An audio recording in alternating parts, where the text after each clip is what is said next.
Hello friends, good market आए बहुत अच्छे होंगे। बात लेते हैं निफ्टी और बैंक निफ्टी की मंडे सेशन और आने वाले हफ्ते में क्या रहेगा, कैसे प्ले करना है, सबको जानेंगे। शुरुआत सबसे पहले अगर निफ्टी से कर ली जाए तो निफ्टी में हमने इस हफ्ते में एक बड़ा करेक्शन देखा और जैसे बताया भी था कि 25,200 एक मेजर हर्डल है।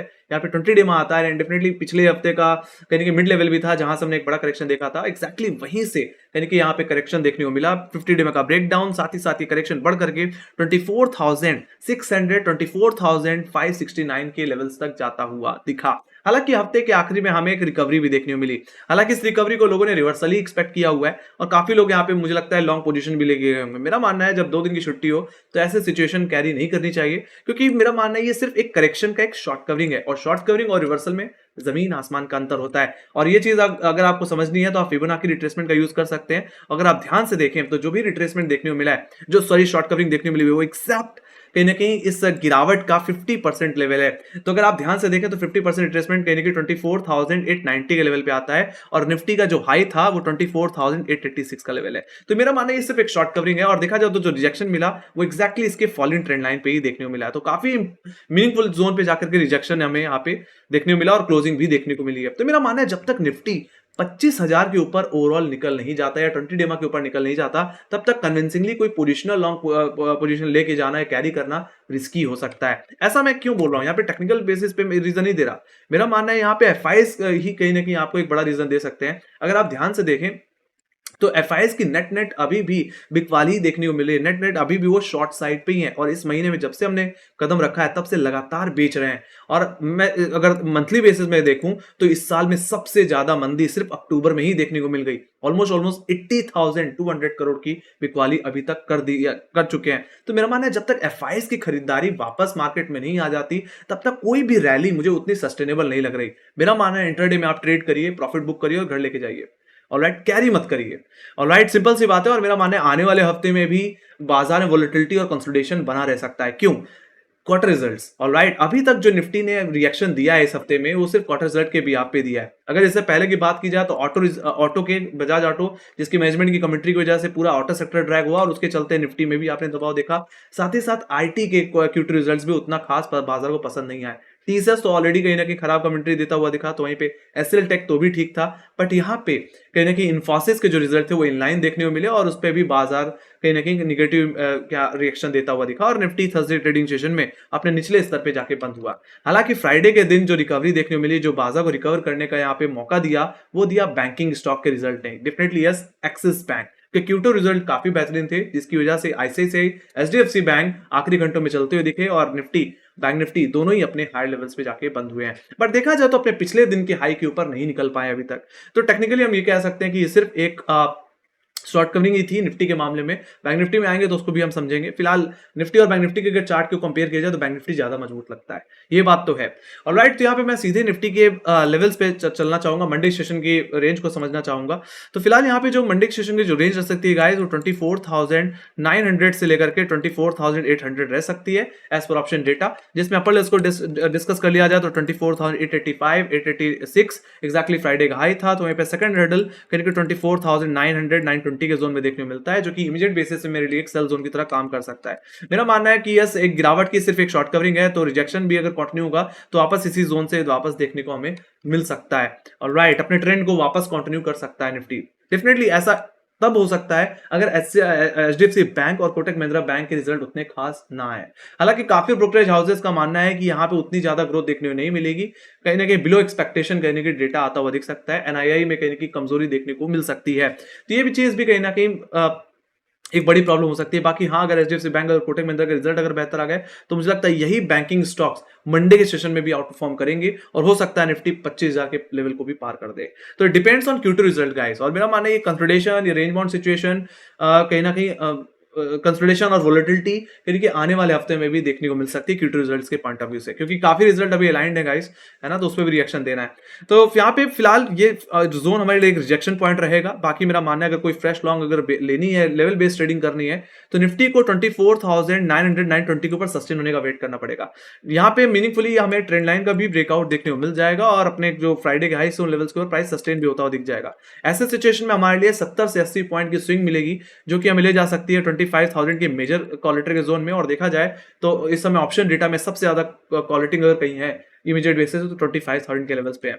बाकी 25,030 जो कि हमारा एग्जैक्टली थर्सडे का हाई था, जहां पे निफ्टी का 50 और 10 डे एक्सपोनेंशियल मूविंग एवरेज आता है। ये आपके लिए एक मेजर हर्डल रहने वाला है आने वाले हफ्ते में। मेरा मानना है अगर इसका ब्रेकआउट आ गया तो ये कहीं ना कहीं एक पॉजिटिव इंडिकेशन ही होगा। सिंपल सी बात है, जब बाजार में कोई लोअर लो लो राइज के फॉर्मेशन देखने को मिलते हैं और अगर पिछला कोई हाई अगर निकल जाए तो एक पॉजिटिव इंडिकेशन होता है, एक रिवर्सल का इंडिकेशन होता है। तो मेरा मानना है फर्स्ट इंडिकेशन जो देखने को मिल सकता है रिवर्सल का, वो एग्जैक्टली यही थर्सडे के हाई के ऊपर निकलने पे मिल सकता है। और अगर ऐसा हो जाता है तो आपके लिए नेक्स्ट जो टारगेट मैं देख पा रहा हूं वो एग्जैक्टली इसका 20 डे एक्सपेंशन एवरेज, या मैं ये बोलूं कि इस हफ्ते के हाइज 25,200 220 के लेवल्स हो सकते हैं। तो वहां तक की मैक्सिमम अपसाइड हमें देखने मिल सकती है। बाकी फर्दर क्लोजिंग 25,150 25,200 के ऊपर कहीं ना कहीं हमें एक अच्छा कन्विक्शन देगी एक पोजिशनल बेट लेने के लिए, जो कि हो सकता है निफ्टी को वापस लेके जाए दोबारा कहीं ना कहीं 25,500 और 26,000 की ट्रेजेक्टरी पे।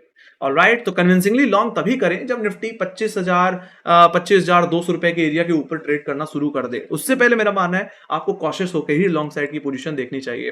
तो वहीं पे जहां तक बात रही डाउन साइड के लेवल्स की, तो यहाँ पे 24,800 के लेवल पे फ्राइडे सेशन में क्लोजिंग के टाइम अच्छी खासी पुट राइटिंग हुई है, जो कि मेरे लिए इमीडिएट सपोर्ट की तरह काम करेगा। तो अगर यहाँ पे अगर सपोर्ट ले तो एक बार चाहो तो एक बार छोटी सी रिकवरी प्ले कर सकते हो। बाकी मैं तो कहूंगा इस लेवल के टूटने का वेट करना चाहिए। अगर 24,800 के लेवल्स अगर टूट जाते मेरा मानना है ये बिकवाली निफ्टी को 24,700 जो कि मेरा प्राइमरी टारगेट रहेगा, और सेकेंडरी टारगेट सिंपल सी बात है इस हफ्ते का लो 24,569, और ज्यादा से ज्यादा इसका 100 डे एक्सपेंशन एवरेज जो कि 24,480 के लेवल्स पे आता है। तो मैं दोबारा बेचूंगा अगर निफ्टी 24,800 के लेवल होल्ड नहीं कर पाया मंडे सेशन में, फ्लैट ओपनिंग होती है और लेवल टूट जाता है तो राइट, तो वहां तक की गिरावट मुझे देखने को मिल सकती है। तो मेरा जो व्यू है यहाँ पे अभी भी न्यूट्रल से निगेटिव है। अभी मैं निफ्टी में इतनी बड़ी तेजी नहीं देख रहा, या मैं तुरंत यहाँ पे कोई रिवर्सल एक्सपेक्ट नहीं कर रहा। Alright, so that's the thing. मेरा मानना है लेवल्स का टूट जाना, लेवल्स का निकल जाना जरूरी है। जब तक वो अपने आंखों के सामने ना हो जाए तब तक आपको भरोसा नहीं करना चाहिए। फिलहाल एफआईएस की जब तक खरीदारी नेट नेट देखने को नहीं मिल जाती तब तक मेरा मानना है कोई भी रैली यहाँ पे, कोई भी डोमेस्टिक व्यू कहने की इंडेक्स को कहने की उतनी सस्टेनेबल रैली प्रोवाइड नहीं कर सकता, ये मेरा मानना है। So let me go to bank Nifty guys. Bank Nifty की अगर बात कर ली जाए तो बैंक निफ्टी में अभी हमने एक अच्छी खासी रिकवरी देखी, और जैसे ने बोला कि निफ्टी के कंपेयर में बैंक निफ्टी ज्यादा मजबूत लग रहा था। क्यों? देखा जाए तो जो इस हफ्ते में 52,000 का लेवल निकाल नहीं पा रहा था उसका क्लियर कट ब्रेकआउट दिया और उसके ऊपर क्लोजिंग दे दी है। और मेरा मानना है इसी क्लोजिंग को मेंटेन करना है निफ्टी बैंक को, मतलब 52,000 के ऊपर फर्दर क्लोजिंग देनी है। अगर ऐसा हो गया तो मेरा मानना है यहाँ पे बैंक निफ्टी ही होगा जो सबसे पहले एक अच्छी खासी रैली आपको अपसाइड की ओर प्रोवाइड करता हुआ दिखेगा। फिलहाल यहाँ पे सीधे हम लेवल्स पे बात करेंगे। बाकी एचडीएफसी बैंक और कोटक बैंक के रिजल्ट के बारे में तो हमने बात कर ली। लेट्स सी वो आज के शाम को आना है जब मैं वीडियो बना रहा हूं। बाकी उसी पे कहने की हो सकता है मंडे सेशन में आपको थोड़ा रिएक्शन देखने को मिले। तो यहाँ पे अगर बात कर ली जाए रेंज की तो मंडे की रेंज में जो एक्सपेक्ट कर रहा हूँ 52,500 से लेकर के 52,000 की एक्सपेक्ट कर रहा हूँ ओपनिंग बेसिस पे, जिसमें अपर लेवल्स पे अगर डिस्कस कर लिया जाए तो 52,362 एग्जैक्टली हाई है हमारा, लोअर हाई है एग्जैक्टली 4 अक्टूबर का। तो ये आपके लिए फर्स्ट हर्डल रहेगा। तो पे सेकंड हर्डल में देख पा रहा हूँ 52,500। देखा जाए तो 52,000 पे जो कॉलेटर बैठे हुए थे उसमें काफी अनवाइंडिंग तो देखने को मिली है, और ये फ्रेश और ये कॉलेटिंग अब सीधे 25,500 के लेवल्स पे होती दिख रही है। तो मेरा मानना है 52,000 इस हफ्ते का हर्डल था, और उसके बाद अगर मुझे अब कहीं हर्डल दिख रहा है तो अब सीधे सीधे 52,500 पे दिख रहा है। तो मेरा मानना है ये आपके लिए फर्स्ट हर्डल या सेल जोन की तरह काम कर सकता है। 50,360 500 का जोन देखा जाए तो फ्राइडे सेशन में काफी ज्यादा स्ट्रेच हो चुका है, तो थोड़ा ओवरबॉट सिचुएशन भी है। तो अगर एचडीएफसी बैंक के पॉइंट ऑफ व्यू में अगर रिजल्ट अच्छा आता है और गैपअप हो जाता है तो मुझे लगता है 25,500 रुपए के लेवल से एक प्रॉफिट बुकिंग देखने को मिल सकती है। तो मैं यहाँ पे चेस करने की सलाह नहीं दूंगा। मैं तो यही कहूंगा कि अगर अच्छा रिजल्ट आया, गैप अप हो रहा है तो डिप का यूज करिए। अगर आपको गैप फिलिंग देखने को मिल रही है और क्लोजिंग के पास अगर बैंक निफ्टी आ रहा है तो आप फ्रेश बाइंग कर सकते हैं। ऑलराइट, इंट्राडे बेसिस पे अगर आप कोई कॉल कैरी कर रहे हैं, गैप अप हो जाए तो एक बार के लिए बुक जरूर करें। ऑलराइट, बाकी 50,500 के लेवल्स भी अगर निकल जाते हैं आने वाले दिन में तो मेरा मानना है फिर बैंक निफ्टी के अच्छे दिन आने शुरू हो गए हैं, क्योंकि देखा जाए तो बैंक निफ्टी ने एक अच्छा बॉटम बना लिया है कहीं ना कहीं 50,500 के जोन में। तो ऐसे सिचुएशन में 50,000 एक नेकलाइन की तरह काम कर रहा था। तो अगर इसका ब्रेकआउट अगर यहाँ पे अगर देखने को मिल जाता है तो ये तेजी कहीं ना कहीं बैंक निफ्टी को ले जाएगी अपने गैप को सेटल करने के सेंस में। आपने एक गैप देखा था कहने की 300 पॉइंट का जो कि 3 अक्टूबर का था, तो वो सेटल आउट होता हुआ दिखेगा, और एक अपसाइड कहने की 53,500 की तरफ भी एक्सटेंड होती फिर दिखेगी, है ना। तो बैंक निफ्टी ने एक्जैक्टली सिर्फ 52,000 का ही ब्रेकआउट नहीं दिया, यहाँ पे बैंक निफ्टी ने अपने 20 डे एक्सपेंशन एवरेज का भी ब्रेकआउट दिया, जो कि हफ्ते की शुरुआत में नहीं निकल पा रहा था। ये जो रेड लाइन आप देख पा रहे हैं, राइट, तो उसका क्लियर कट ब्रेकआउट है। तो मेरा मानना है अगर मंडे के में अगर 52,000 के ऊपर ओपनिंग हुई, सस्टेन कर गया, तो मोमेंटम थोड़ा बनेगा अपसाइड की ओर। अदरवाइज मेरा ध्यान शॉर्ट साइड पे भी रहने वाला है। किन लेवल्स पे? 52,000 और 51,900 का लेवल। 52,000 का लेवल क्या है? ये एक्जैक्टली फ्रेश पुटराइटर का जोन बन चुका है, बट यहाँ पे कॉलेटर अभी भी हैं। ऐसा भी नहीं कि यहाँ से सारे के सारे कॉलेटर निकल कर भाग गए, अभी भी यहाँ पे बने हुए हैं गाइस। बाकी 51,900 एक्जैक्टली 20 डे में। तो मेरा मानना है ये जोन आपके लिए फर्स्ट अटैम्प्ट में तो एक बाई जोन की तरह ही काम करेगा, बट ये क्रूशियल सपोर्ट भी रहेगा, क्योंकि अगर इसका ब्रेकडाउन अगर आ गया तो मेरा मानना है ये जो रैली हमें फ्राइडे सेशन में देखने को मिली वो फेल होती हुई दिखेगी, और ऐसे सिचुएशन में गिरावट बैंक निफ्टी को वापस 51,700, 51,500 ये हमारे लिए इमीडिएट टारगेट बन जाएंगे। 51,500 कहीं कि मेजर पुटराइटर का जोन है और आने वाले हफ्ते में मेजर सपोर्ट की तरफ फिर काम करेगा। बाकी 51,500 का लेवल टूट गया तो ज्यादा से ज्यादा गिरावट आने वाले हफ्ते में बैंक निफ्टी को वापस इसके 100 डे या मैं बोलूं इस हफ्ते के लूज 51,100 और 51,000 की तरफ लेके जाती हुई दिख सकती है। और सिंपल सी बात है, अगर बैंक निफ्टी वापस अपने 100 डे में कोई रीअप्रोच कर रहा है तो चांसेस इस बात के भी होंगे कि बैंक निफ्टी वापस आपको 50,300 और 50,000 की तरफ भी ले जाए। ऑलराइट, मतलब अपने 200 डे एक्सपोनेंशियल मूविंग एवरेज की ओर।